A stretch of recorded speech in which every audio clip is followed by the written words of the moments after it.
Bonsoir à tous. Je ne sais pas si cela va vous poser problème parce que je parle toujours assez vite, mais vous pouvez toujours utiliser le casque et écouter l'interprétation. Donc, il y a 2 jours, Francis m'a demandé si en une phrase je pouvais résumer ce que l'on faisait. Il a fallu que je réfléchisse et je lui dis s'il y a une chose que je pourrais dire, c'est que, en fin de compte, en tant qu'architecte, la seule chose que l'on rencontre, ce sont des conditions. On ne peut plus parler de contexte physique, social, etc., parce que un contexte implique une situation qui est figée ou qui évolue très très lentement, alors que les conditions, c'est beaucoup plus ouvert. Je vais donc essayer de vous montrer, étant donné que nous sommes ouverts en Slovénie, même si nous ne sommes plus qu'à 50% en slovène. Moi-même, je ne suis pas slovène d'ailleurs. Mais nous avons beaucoup travaillé en Slovénie, mais depuis quelques années, de plus en plus, nous avons travaillé en dehors des frontières de la Slovénie. Et donc, ce qui figure sur le site web de Chaillot que j'ai examiné m'a donné une idée. On parle de la Slovénie. Donc, je vais vous parler essentiellement de ce que nous avons fait en Slovénie, les travaux déjà réalisés. Il n'y a qu'un projet que je vais vous montrer qui ne se situe pas en Slovénie.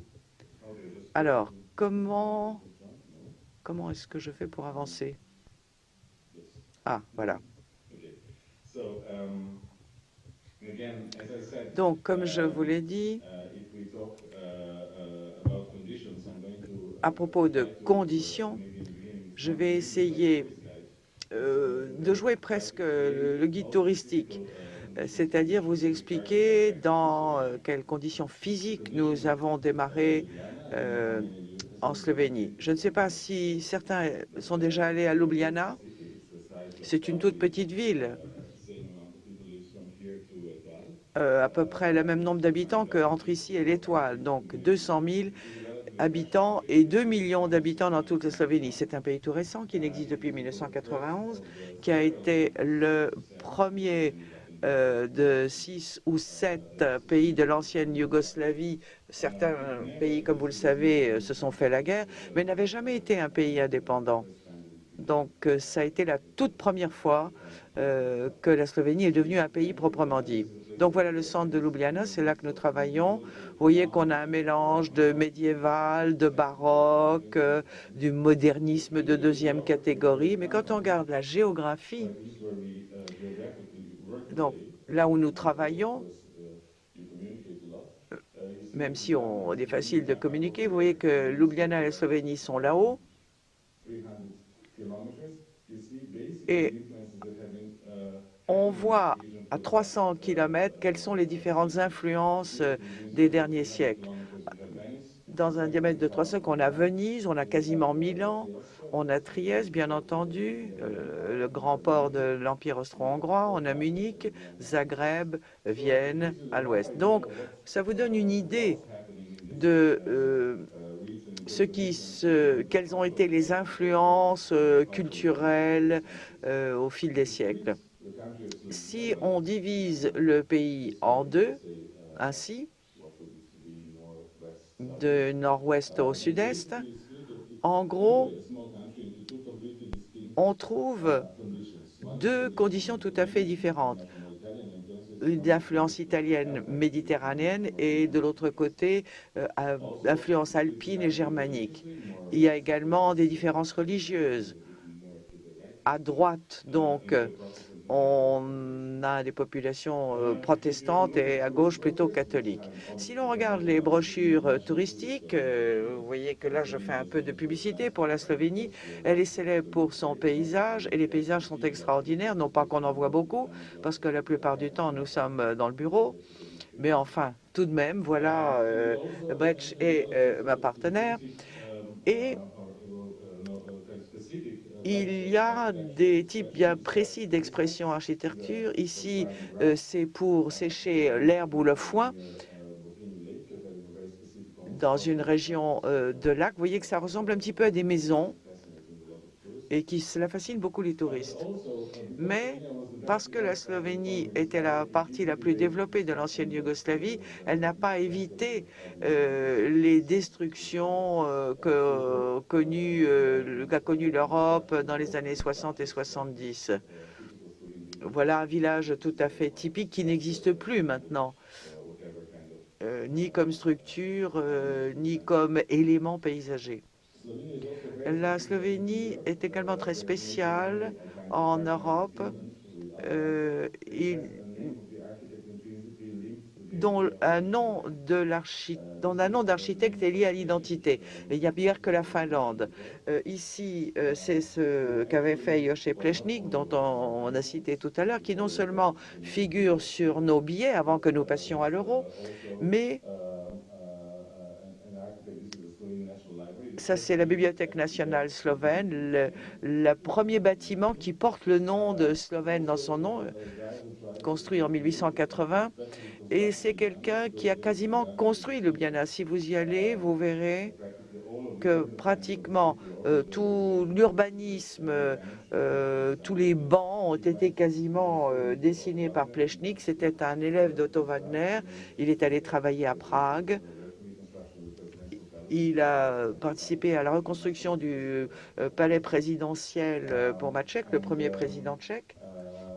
Et ensuite, il est rentré en Slovénie et a donc quasiment créé la ville telle qu'elle existe aujourd'hui. Ça, c'est notre bâtiment préféré de Plečnik, qui illustre vraiment toutes les influences qu'il a essayé de rassembler en une seule œuvre architecturale. Certains se rappelleront peut-être que la grande époque du postmodernisme, qui est le moment où moi j'ai commencé à m'intéresser à l'architecture, il y a une rétrospective à Pompidou de Jože Plečnik qui avait été découvert comme le père du postmodernisme. En fait, il est beaucoup plus que cela. J'espère qu'il n'est pas le père d'ailleurs du postmodernisme, ou du moins au sens péjoratif du terme. Mais vous voyez ici toutes les influences nordiques en bas et byzantines ou orthodoxes avec ces colonnes tatouées qui soutiennent le bois. Ceci est à Yale, près de Ljubljana. C'est là qu'on fait sécher le bois pour faire des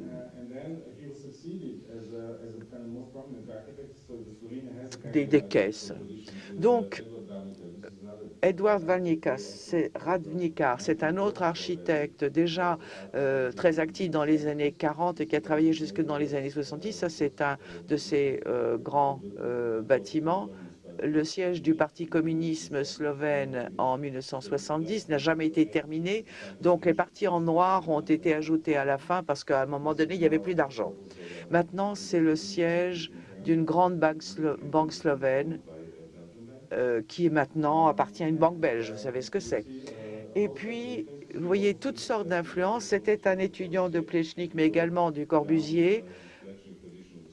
Et il finalement s'est séparé un peu de l'influence Plečnik, a subi d'autres influences postmodernistes, scandinaves et japonaises. Et puis, les temps changent et ces deux bâtiments qui étaient donc le siège du Parti communiste ont été utilisés au moment où la Slovénie a accédé à l'Union européenne, il y a quelques années. Donc, vous voyez que les bâtiments durent plus que les systèmes politiques, apparemment. Autre architecte que nous aimons beaucoup, c'est Oton Jugović, qui, je crois, est complètement inconnu, qui est mort après avoir bâti seulement 67 bâtiments, mais qui, à notre avis, établit une passerelle entre, disons, la tradition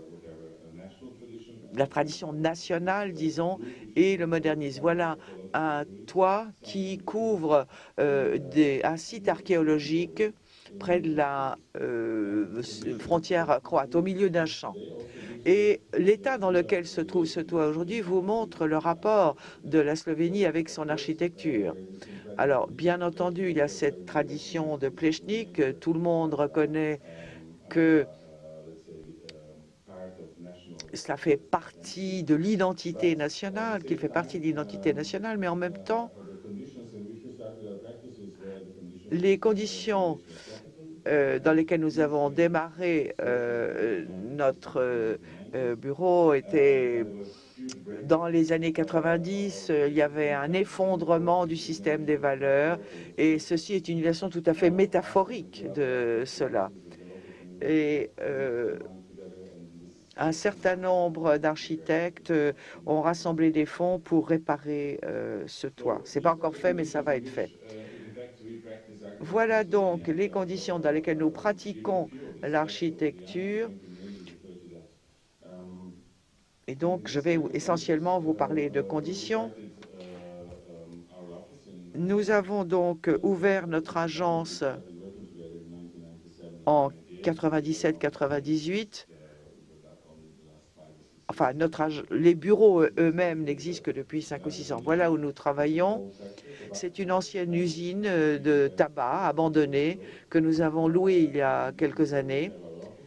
Donc, c'est nos bureaux, mais il y a également ce que nous appelons le projet Espace T5, parce que nous nous sommes rendus compte à un moment que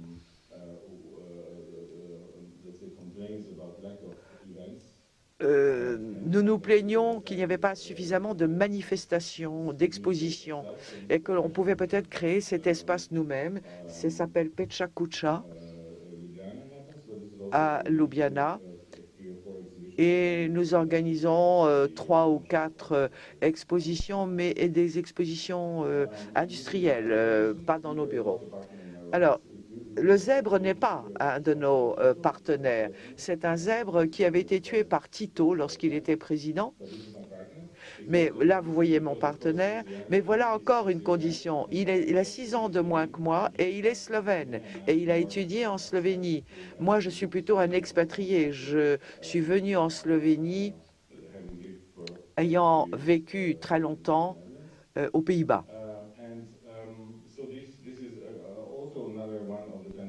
Voilà une autre de ces conditions. Voilà un projet qui nous a lancés.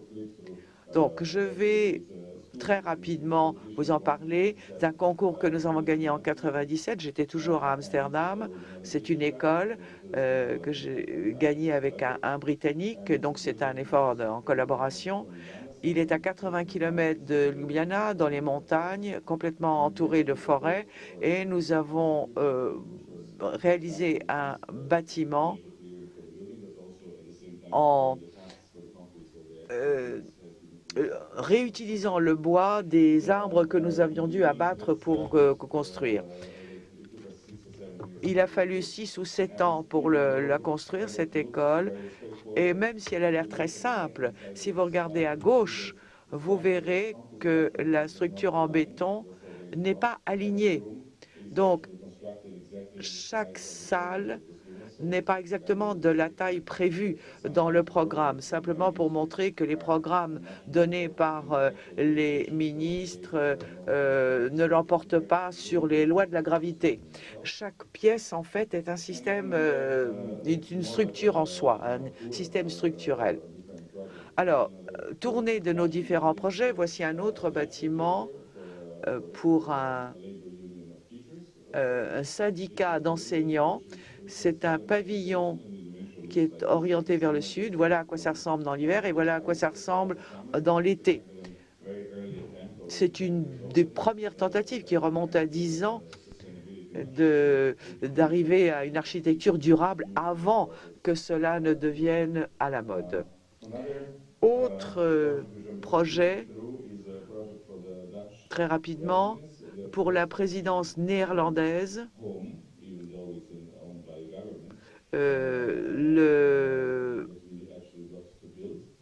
la première maison, même si elle appartient à l'État,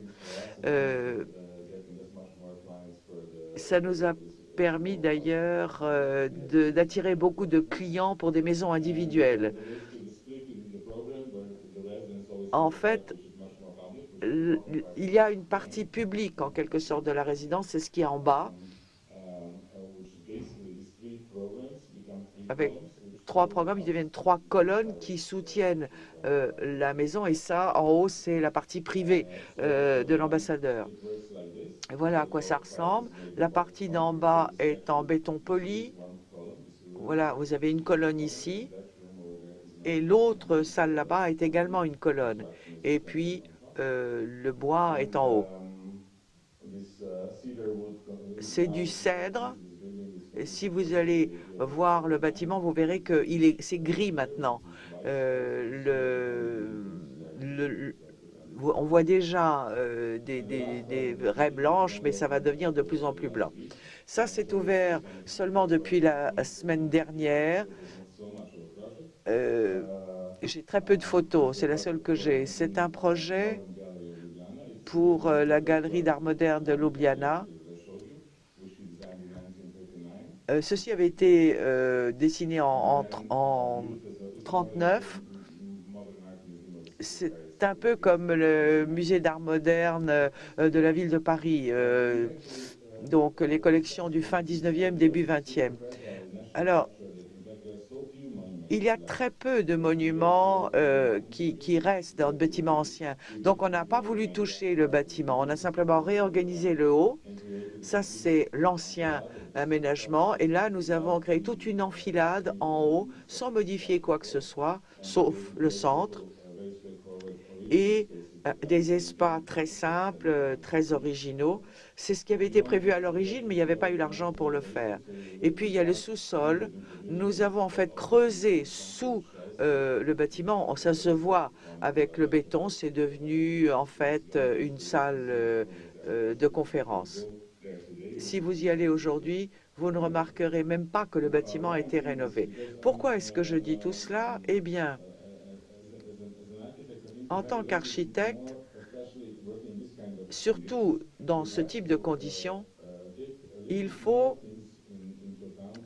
tenir compte de davantage de choses que si on travaille dans d'autres conditions. Et donc, les projets sur lesquels nous travaillons, que notre agence travaille en Autriche, en Suisse, en Italie, eh bien, nos projets, quand on les met côte à côte, ne se ressemblent pas beaucoup. Autre condition slovène, le grand bouleversement social et économique qui se reflète sur les lois de la propriété. Donc, tout d'un coup, on nous a demandé un projet pour l'école de mathématiques de l'université de Ljubljana. Et nous sommes allés sur le site pour voir ce qu'il fallait faire, et voilà ce qu'il y avait. Et en parlant avec le client, nous nous sommes rendus compte que voilà ce que pensait faire le client. Il voulait construire un bâtiment sur un bâtiment.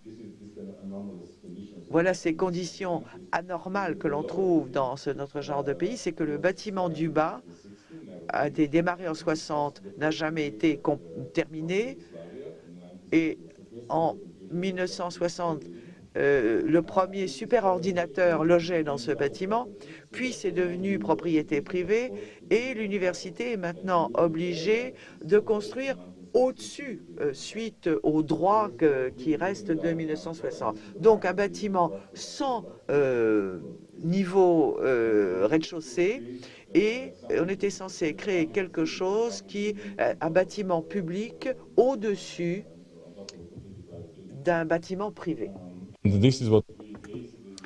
Alors, pour l'essentiel, le client avait prévu un programme, comme vous le voyez ici, avec un couloir et des salles de chaque côté. Nous avons essayé de réaménager un petit peu l'espace pour arriver à un bâtiment qui puisse être plus ouvert sur la ville, communiquer avec la ville, et qui aurait un aspect de champignon, avec simplement un pied qui s'élèverait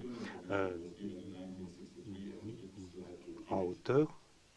Il nous a fallu conserver la partie du bâtiment qui existait. Voici donc la physique, l'aspect physique ou mathématique du projet, avec cette partie-ci qui resterait donc publique. Notre bâtiment proprement dit n'a que la taille que vous voyez là, avec un escalier et 2 ascenseurs, et le reste se trouve surélevé, donc aux étages supérieurs. Nous avons essayé de retravailler cet espace qui est très réduit grâce aux couloirs. Vous avez donc des grands couloirs, si vous voulez, là où vous sortez des ascenseurs. Ici, des espaces qui sont réservés aux étudiants pour travailler. L'idée étant de donner un aspect public à ce bâtiment pour la ville. Nous souhaitions avoir une structure très simple d'acier qui soit légère pour être en conformité avec les règles qui ne sont plus ce qu'elles étaient dans les années 60. Nous souhaitions que l'élévation soit aussi simple que possible, aussi légère que possible, même si le verre n'est pas si léger que cela. C'est un des matériaux qui reste quand même assez léger par rapport à d'autres. Nous avons été très intéressés de voir à quel point la Slovénie ne fait que reprendre les réglementations d'autres pays. Le premier règlement annulera le second qui sera annulé par un troisième, etc. Mais dans les espaces publics, il y a une réglementation très forte qui s'applique à tout, à l'exception des espaces communs. Voilà pourquoi nous avons dû nous adapter. Donc 27% de protection contre les rayons du soleil, la lumière, qui sont obligatoires quand on travaille dans une salle de cours. 38%, c'est un autre programme. 54%, les ordinateurs. Et en fait, l'espace public, proprement dit, est de zéro et transparent. Et nous souhaitions créer quelque chose qui ne serait pas une ornementation dotée de sens, qui n'aurait pas de valeur sémantique, quelque chose qui pourrait ressembler à un rideau peut-être, ou encore à un code-barre, mais qui n'aurait finalement pas de sens. Ce serait un motif qui irait en s'affinant et qui permettrait d'assurer davantage de transparence dans certaines parties du bâtiment. Le grand problème avec la transparence qui est souvent promise dans les bâtiments verts, c'est qu'elle est remplacée par des réflexions. Et nous souhaitions essayer d'éviter ce problème en mettant des panneaux de céramique sur l'enveloppe du bâtiment. Ici, vous voyez le comportement qui est censé être propre à chacun de ces panneaux. Il y a en fait une très grande diversité en dessous de cette homogénéité apparente. Voici le bâtiment tel qu'il était lorsqu'il a été terminé. Et vous voyez l'ensemble avec les deux bâtiments qui sont reliés par cette partie couverte qui sert à entreposer les vélos. Nous avons souhaité donner en tout cas l'impression d'un espace public. Et le bâtiment est resté en l'état, mais simplement une couche de peinture qui a été réalisée par d'autres que nous. Alors, les étudiants sont en surplomb par rapport à la ville. Il y a une grande ouverture des espaces pour essayer d'établir un lien, ce lien manquant entre la partie publique du bâtiment et la ville. C'est un bâtiment qui a coûté très peu cher. Cela vous ferait probablement rire de connaître les prix. Vous vous attendriez sans doute en France à quelque chose qui coûterait 5 ou 6 fois plus cher. Nous avons tout repris dans les catalogues à l'exception du traitement du verre. Ce que je veux dire par cela, c'est que ces programmes sont réalisés dans différents contextes. Il peut y avoir des compétitions architecturales, des concours architecturaux qui permettent de sélectionner des candidats, mais c'est assez rare en Slovénie. Dans d'autres contexte, comme dans d'autres pays d'ailleurs, il y a parfois des considérations politiques qui entrent en ligne de compte. Nous avions un gouvernement libéral qui allait quitter le pouvoir et qui voulait faire un petit geste pour les étudiants de la ville. C'est un projet qui s'est fait en toute hâte, à la différence de la façon dont nous travaillons, par exemple, en Suisse, où on dispose de 6 fois plus de temps pour le développement du projet, ou en Autriche d'ailleurs. Voici le site, et vous avez donc sur la droite, pour ceux qui iront à l'exposition Claude Parran, un bâtiment qui est celui d'une école d'infirmières. Et ici, donc des vues de différents côtés. On nous a demandé de construire des logements étudiants avec un espace public très large au rez-de-chaussée. Ne croyez surtout pas que tous les logements étudiants soient de cette qualité ou coûtent aussi cher en Slovénie. C'est ce qui se fait de plus exclusif. Nous avons donc des dalles très fines sur la partie supérieure qui est réservée aux logements étudiants, et vous avez un parc à l'avant que l'on voit dans différentes photos, qui est hérité de régimes antérieurs. Je me souviens qu'en 92, à l'époque où je vivais à Belgrade, le président yougoslave Tito avait 88 ans. Il est d'ailleurs mort cette année-là. Et toutes les villes de l'ancienne Yougoslavie ont planté 88 arbres dans une partie de chaque ville. Nous avons là donc une forêt incroyable, ce qui montre que les régimes apparemment totalitaires peuvent parfois produire des résultats qui durent. Quelques éléments de contexte donc. Ici, vous avez la partie rez-de-chaussée qui est totalement ouverte, avec des espaces de lecture et de travail, des rangements pour les vélos, un atrium, des couloirs et des espaces communs. Chaque espace étant séparé, ne serait-ce que par des partitions de verre. Vous avez un habillage en verre de l'ensemble de la partie rez-de-chaussée.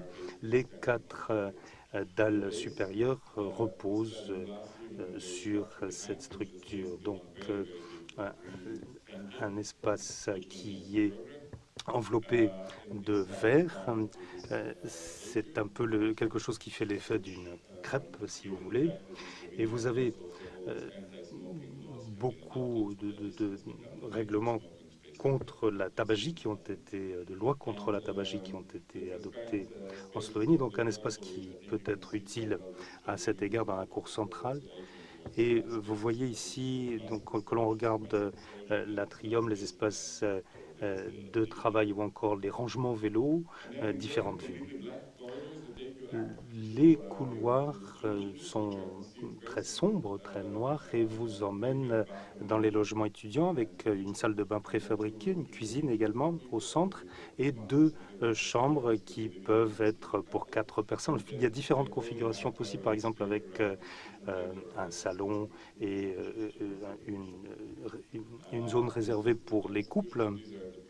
Ici, vous avez les parties préfabriquées. Nous avons dû batailler dur pour obtenir cette utilisation de préfabriqués. Personne ne fait plus ça depuis les années 60, mais nous avons pu convaincre certains intervenants de se remettre à produire des éléments préfabriqués. Puis là, vous avez des espaces qui sont privés et qui peuvent permettre à ceux qui très souvent rentrent chez eux dans leur famille le week-end de conserver par exemple leurs propres aliments dans ces placards. Et puis des espaces qui évoquent la domesticité, les tables qui sont utilisées pour manger, les lits, les cadres contre lesquels vous vous appuyez. Ça ressemble un petit peu à du logement social, puisque très souvent les élèves, les étudiants y séjournent pendant 5 ans dans bien des cas. Et puis donc vous avez la possibilité de manipuler ces parties pour faire évoluer l'aspect, les vues intérieures ou extérieures. Voici une diapo assez amusante qui nous avait été envoyée parmi beaucoup d'autres clichés par un groupe d'étudiants qui étaient venus visiter. Celle-ci est sans doute la plus correcte, dirons-nous, mais il y en a toute une série. Ce sont un peu les yeux du bâtiment, mais on peut faire jouer la mobilité des panneaux d'aluminium ajouré pour s'abriter des rayons du soleil lorsqu'il y a trop de soleil. Je suis parti ce matin, il faisait moins 12, mais en été, on atteint les 40 degrés parfois, et il fait vraiment très chaud. Ici, vous avez une illustration d'autres projets sur lesquels nous avons travaillé, des logements sociaux de grande taille. Je vous prie de m'excuser, je voudrais juste éteindre le portable, voilà. L'idée étant de préserver une certaine individualité. Nous avions proposé à un client cet avant-projet. J'ai cru qu'il allait nous assassiner. L'idée de reprendre ces idées des années 70, de travailler avec les personnes qui habiteront dans ces bâtiments et de leur donner l'occasion d'exercer une influence sur la conception semble totalement exclue de nos jours. Mais nous n'avions pas de travail, personne ne souhaitait travailler sur ces projets de logements sociaux. On nous disait que c'était trop contraignant du fait des réglementations, du manque de financement. Nous avons donc remporté le premier concours que vous voyez avec le projet que vous voyez là. Il s'agit encore une fois d'un logement social. Vous avez ici donc un plan qui n'a pas été réalisé par nous. Il fallait donc que nous travaillions à partir de l'existant pour essayer d'insérer nos propres constructions. Et lorsque nous avons vu ces contraintes, nous avons constaté que, loin d'être dans une zone urbaine, comme on pourrait le penser en voyant ce plan, on était en pleine campagne. Ce sont des conditions assez exceptionnelles dont il faut savoir tirer parti, en tout cas essayer de réduire l'incidence négative du contexte, du fait de la réglementation, de la taille réduite des appartements. Il faut avoir je ne sais combien d'enfants pour obtenir un 2 pièces. Voilà ce que nous avons fait. Nous avons considéré que cette allée centrale, pour ainsi dire, pourrait être une sorte de salon partagé par tous. Même si vous avez peu de place à l'intérieur, vous auriez ainsi un peu plus d'espace à l'extérieur. Et en essayant d'intégrer différents domaines pour les jeux des jeunes enfants, des enfants un peu plus grands ou des personnes âgées, pour s'installer un peu à l'extérieur, nous avons pu créer des espaces de vie communes avec des petites buttes qui sont très utiles d'ailleurs pour faire du ski en hiver ou encore pour y monter à vélo. Et ça continue de faire office de salle de séjour pour les habitants. Nous avons toujours tendance à accorder une grande importance à ces espaces intermédiaires entre les bâtiments. Quant aux bâtiments eux-mêmes, nous étions donc contraints de nous conformer à cette répartition d'ensemble avec simplement cette petite flexibilité qui nous permettait de faire ressortir des balcons. Nous étions proches d'installations ferroviaires importantes avec des carrefours de lignes de voies ferrées et nous avons repris certains éléments du contexte ferroviaire avec une structure préfabriquée en acier, avec du béton et des câbles de soutien. Vous voyez que nous avons pu adopter une méthode qui nous permettrait de faire preuve de souplesse malgré les contraintes qui nous étaient imposées. Nous souhaitions parvenir à ce que les objets semblent se transformer en permanence selon le point de vue, en se déplaçant autour du bâtiment. Nous avions donc les plan qui nous avait été donné par les urbanistes et nous avons essayé d'ouvrir un petit peu l'enveloppe du bâtiment. Vous voyez le profil qui est à droite et qui est plus linéaire au centre pour reprendre ensuite une forme moins orthodoxe. C'est l'idée d'avoir, plutôt qu'un seul objet qui serait répété 6 fois pour chacun des éléments, une conception qui deviendrait insaisissable. On essaye toujours d'aller vers une sorte de perfection, de penser que quand on utilise un panneau, il doit être parfait, il faut que cela ressemble à de la pierre, que ce soit quelque chose qui semble être d'un bloc. Ici, nous avons essayé d'utiliser ces panneaux en guise d'ornementation. D'une certaine façon, vous avez des indications ici sur la pose des panneaux et la découpe des fenêtres qui ne sont pas réparties de façon aléatoire, mais qui sont conçues en fonction des plans intérieurs. Vous avez toujours des méthodes de découpe qui restent constantes, qui sont standardisées, mais en essayant de faire appel à ces éléments de 8 cm de diamètre, me semble-t-il, qui sont utilisés comme des vis, on obtient le résultat que vous voyez là. Nous avons repris une autre couleur qui ressemble au contexte des chemins de fer en Slovénie. Voici l'aspect vu de loin depuis les champs environnants. Les espaces internes ont toujours des possibilités d'ouverture qui sont conçus en fonction du fait que les enfants jouent au centre, dans l'espace commun. On dirait presque une muraille pour la ville de Ljubljana, et c'est la première chose qu'on aperçoit quand on arrive en train. Alors, je parle de logements sociaux parce que nous avons constaté qu'il est finalement beaucoup plus intéressant d'une certaine façon de travailler sur ces logements sociaux, puisqu'on en retire des satisfactions toutes particulières. Nous avons tendance à penser qu'il y a moins de possibilités d'échanger avec les clients dans ces contextes.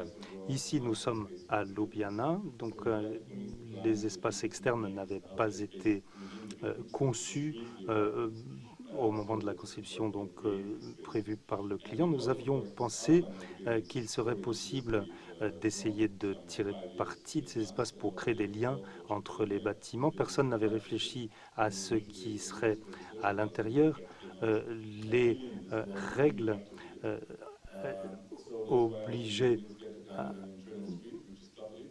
nous obligeaient à remplir les espaces construits. Vous avez beaucoup de lumière qui vient de la cour centrale et vous avez donc parfois de façon irrégulière des balcons qui dépassent et qui se transforment en pièces à l'intérieur.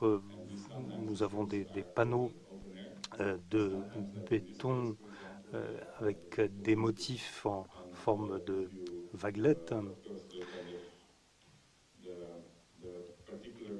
Le positionnement spécifique aux différents balcons est lié bien sûr à la conception des appartements et permet en même temps, malgré l'échelle énorme de ces complexes, d'avoir une notion d'identité. Vous avez ici donc différentes étapes de la réalisation. En fait, ici, même si c'est énorme, parce qu'il y a 30 unités dans un seul bâtiment, ça a eu beaucoup de succès. C'est devenu... il y a eu beaucoup de familles de gitans, donc on l'appelle la ville gitan. Mais ils ont réussi à personnaliser et donc ça change un peu les choses. Vous venez de voir une photo récente. Alors, en contrepoint à ce que je viens de vous montrer, récemment à Bâle, en Suisse, voici un projet qui est dans des conditions bien sûr très différentes. On ne travaille plus avec 600 € par mètre carré. C'est l'ancien hôpital des enfants sur les bords du Rhin, à Bâle. Et voyez l'endroit. Voilà le bâtiment de Novartis. Non, c'est pas Novartis. Une autre société. Un autre labo, La Roche peut-être. Enfin bref. Et cette tour qui se serait peut-être encore élevée si on avait acheté davantage de vaccins. Enfin bref. Donc c'est un quartier médical, si vous voulez, donc où tout est très cher. Voici notre proposition, créer quelque chose qui se mettrait dans cet urbanisme du 19e siècle, mais en même temps quelque chose qui rassemblerait. Et il fallait que les surfaces fassent partie du volume, c'était notre idée. Donc, il faut que tout le monde ait vue sur le fleuve. Donc, tout en suivant les règles d'urbanisme ici, tout le monde voit le fleuve. Cela permet également d'avoir des unités moins luxueuses sur l'arrière. Et c'est un bâtiment qui ressemble à une énorme poutre Vierendeel qui flotte dans l'air, entourée de balcons ouvertes au rez-de-chaussée. Ici, vous avez une partie de la poutre Vierendeel, une autre, et vous avez des couloirs qui font de cette structure une seule structure flottante. Le rez-de-chaussée est entièrement ouvert. Ici, vous avez les colonnes. C'est les couloirs qui servent de colonnes. Il y a un café ici pour les résidents. Et les étages supérieurs, avec ces balcons continus et ces baies vitrées. C'est comme un énorme rideau, si vous voulez. Voilà comment cela fonctionne. En fait, ces poutres n'aiment pas beaucoup être courbées, mais enfin, ça fonctionne quand même. Et voilà donc à quoi cela ressemble avec le verre réfléchissant et puis ces parties argentées. Donc, quand on travaille dans d'autres conditions, on essaye de faire appel à tout ce qui est spécifique. Par exemple, en Suisse, on sait qu'il y a des structures très élaborées qui sont habitées, et d'où l'inspiration pour ce projet. Alors, en m'approchant de la fin, vous voyez que je diminue de taille. Je ne montre plus de gros projets parce que normalement, je n'en parle que quand ils sont terminés. C'est quelque chose de trop fragile pour montrer simplement les dessins. C'est joli sur une planche à dessin, mais tant que le concours n'est pas gagné, non. Donc ici, je vous ai parlé tout à l'heure de cette ambassade des Pays-Bas.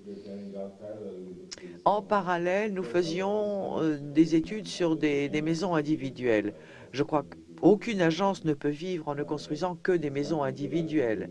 Mais c'est quelque chose que nous aimons faire, que nous continuons de faire. Et quand on pense à une maison qui appartient à un particulier, on sait que les gens veulent un peu tous la même chose. Ils veulent une salle de séjour, une salle de bain, etc., etc.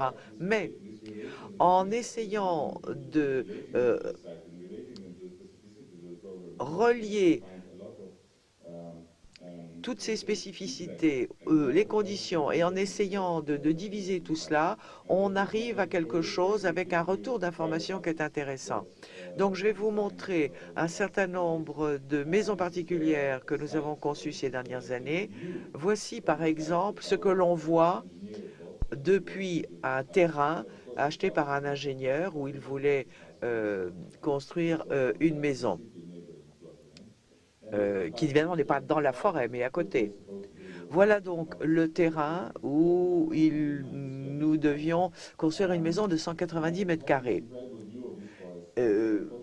Pas très jolie derrière, vers le nord, mais avec une très jolie vue vers la forêt de l'autre côté. Donc l'idée, c'était de manipuler. D'ailleurs, si vous regardez le quartier, c'est un quartier qui a été construit illégalement dans les années 60. Il n'y a pas eu de permis de construire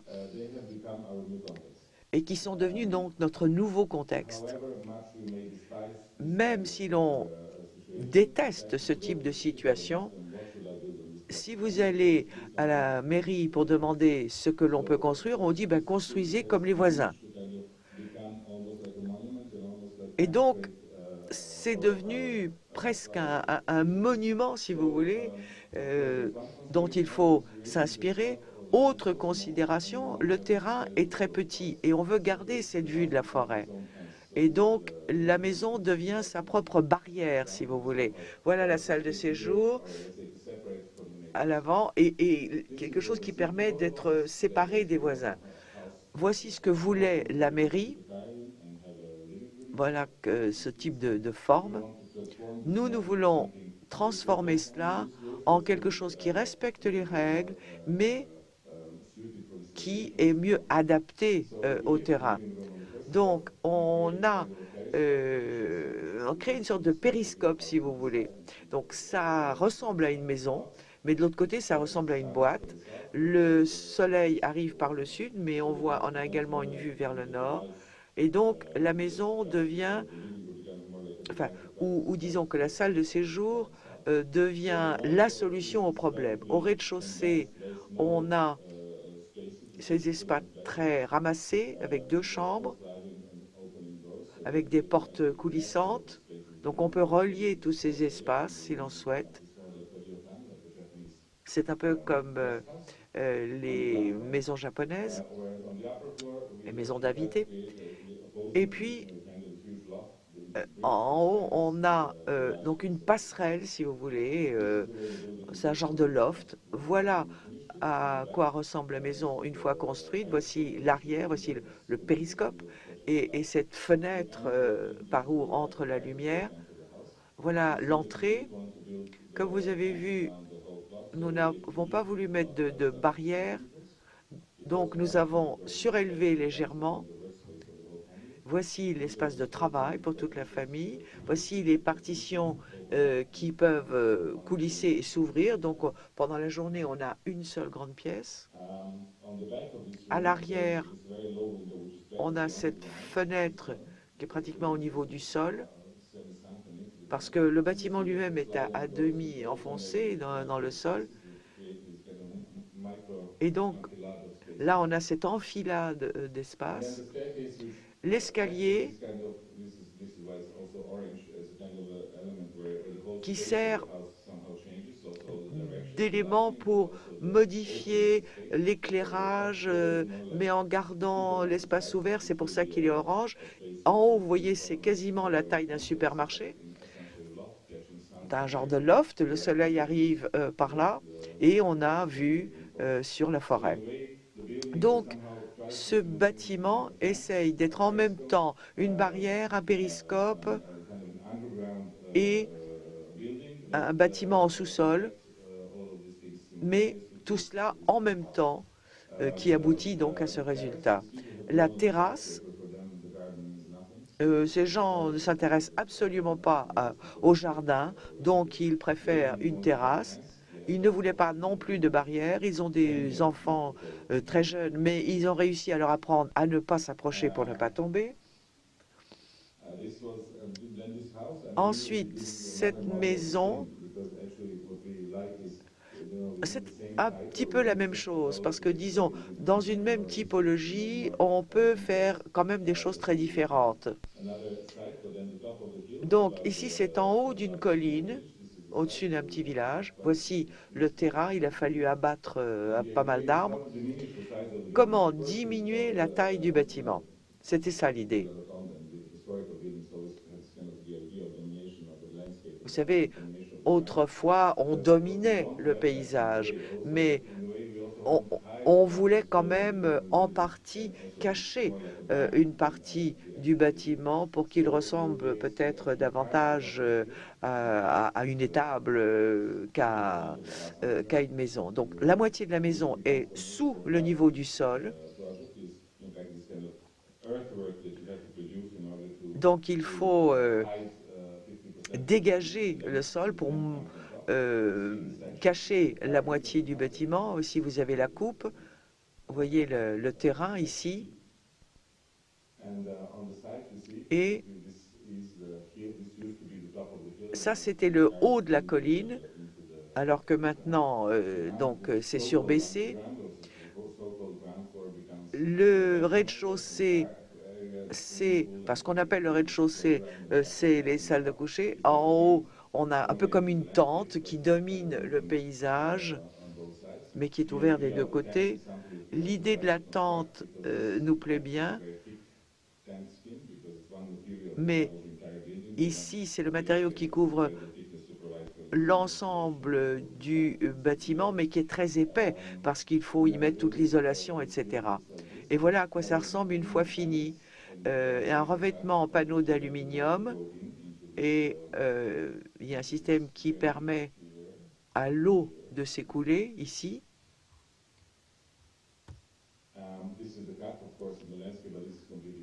Donc maintenant, c'est vert. Vous avez donc le bâtiment en béton en dessous, le bâtiment plus léger au-dessus. La colline maintenant est recouverte d'herbe. On a respecté le permis de construire, on a cet atrium euh, énorme, et puis on a donc ici le sous-sol, mais en faisant beaucoup de trous, on arrive quand même à avoir beaucoup d'éclairage. Et puis en haut, donc, on a la salle de séjour orientée dans différentes directions, donc on voit l'ensemble du paysage. Donc,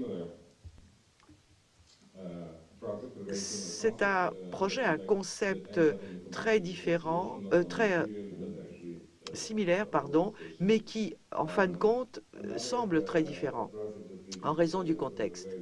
Autre projet récent, il fallait compléter cette maison, même si ça n'en a pas l'air. C'est un quartier très chic euh, où les gens ont décidé d'améliorer toutes ces maisons.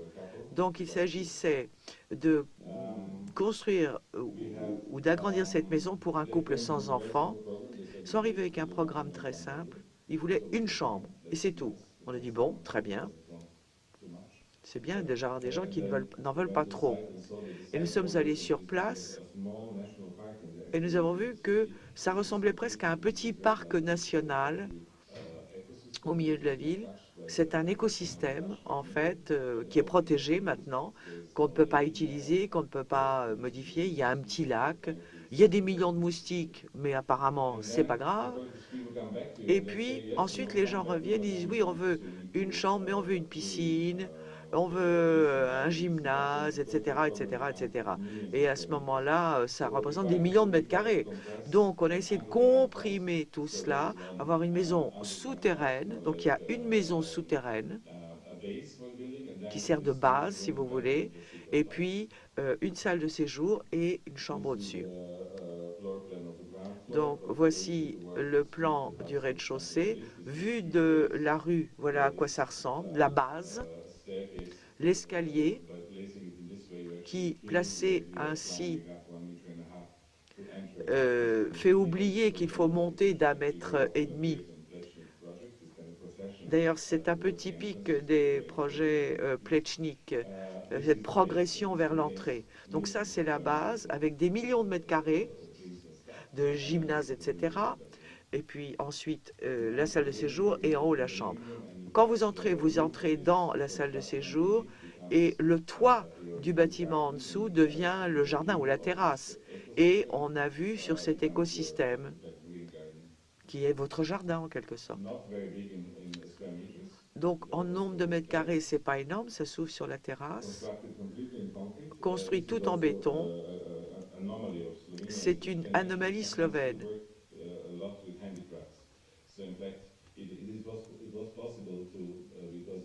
En, du fait que la main-d'œuvre est relativement bon marché, on a pu euh, polir à la main, sabler puis polir à la main. Donc c'est comme de la pierre polie et ça se voit dans la qualité tactile du matériau quand on s'en approche. Vous voyez aussi qu'on ne respecte pas la logique des structures parce qu'il n'y a pas de colonne. En fait, c'est une poutre. Et on n'utilise pas le béton de façon très logique, semble-t-il, mais nous disons que quelquefois, il faut s'adapter à l'espace intérieur. Donc ça, c'est la base, parce qu'on a gardé un petit peu de terrain non construit. Donc la partie souterraine, voici l'espace qu'ils appellent la plage. C'est là qu'ils s'allongent l'été, avec la piscine qui fait 2,5 mètres de long seulement. Donc en fait, on nage d'un côté à l'autre du bâtiment en quelque sorte. Ici, on a un jardin de 2-3 mètres. Ça fait un mur de partition avec le gymnase. Ici, le gymnase. Donc finalement, c'est assez grand, où la verdure devient un mur entre deux espaces. Et puis la chambre en haut, qui a une orientation différente pour avoir le soleil le matin et a également cette vue sur cette succession de jardins au rez-de-chaussée. Le traitement des fenêtres, je ne voulais pas attirer votre attention là-dessus, mais là encore, nous abusons de la main-d'œuvre en quelque sorte pour certains détails, mais ça ne coûte pas si cher. Donc, on n'est pas obligé toujours de se servir sur catalogue. Toutes les fenêtres s'ouvrent vers l'extérieur.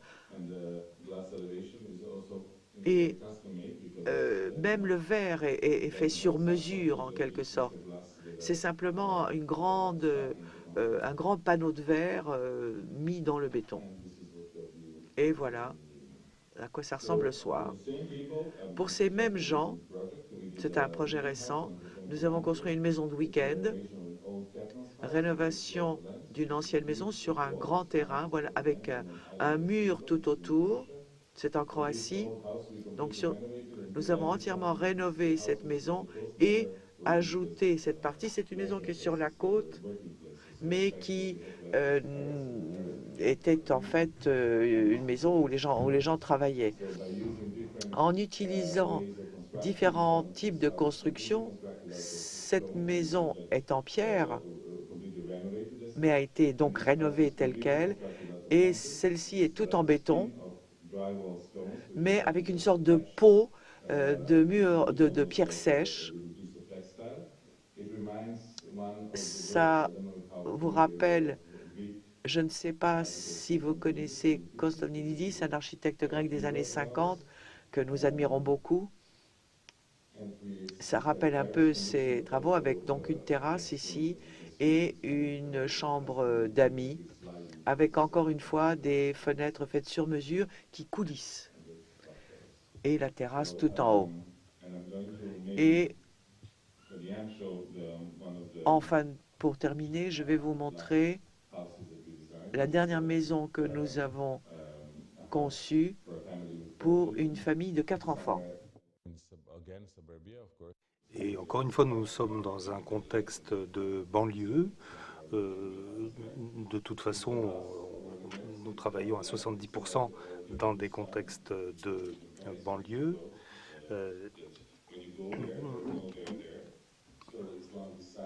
C'est un site où on a l'impression qu'il n'y a rien, que ce n'est qu'une étendue d'herbe, à part les dimensions, 55 mètres sur 20 environ. On n'y trouve absolument aucune raison d'être inspiré. Et il s'agit d'une famille qui a 4 petites filles. Ils n'avaient pas pu avoir d'enfants pendant une quinzaine d'années. Et grâce à un miracle médical, un traitement réussi, ils ont eu 4 filles en l'espace de 3 ans. Pour eux, cette maison visait d'une certaine façon à célébrer, à fêter cette nouvelle vie de famille qu'ils allaient vivre. Ils souhaitaient se servir de la totalité du site pour en faire une maison. Nous avons essayé de leur montrer avec ces esquisses la façon dont ils pourraient vivre en toute liberté sur leur propre territoire en étant à l'abri du regard des voisins. Ici, à Arkesum, des années 60, le supermarché où l'on peut habiter. On pourrait presque imaginer des tentes qui seraient installées dans ces espaces communs. Voici l'aspect final de la maison. 2,40 m de haut, 55 mètres de long, 6 mètres de largeur, et c'est pour l'essentiel une seule grande pièce. En fait, 6 mètres de largeur pour l'essentiel, mais vous avez un mur de verdure. Enfin, là, c'était presque terminé. Nous étions là-bas avec les propriétaires. Et ce mur de verdure fait partie, s'intègre à la maison. Les services, les salles de bain sont refermées. Il y a un petit peu des chambres d'enfants qui évoquent des cellules de moines. Et puis vous avez des murs qui coulissent ou qui se plient afin de permettre aux enfants, lorsqu'ils seront plus grands et qu'ils auront davantage à cœur d'être dans leur propre espace, de pouvoir tirer parti des cloisons. Avec le mur de verdure en bas et ces étendues de verre, l'autre mur vert qui est là-bas, l'idée était de permettre à la famille de coloniser le terrain dans son entier. Et vous avez ici les éléments de fondation qui occupent pratiquement tout l'espace, comme vous pouvez le constater. La structure du bâtiment est en acier. Nous en servons assez peu pour des maisons d'habitation. Il s'agit plutôt en Slovénie d'un recours à l'acier pour les bâtiments institutionnels.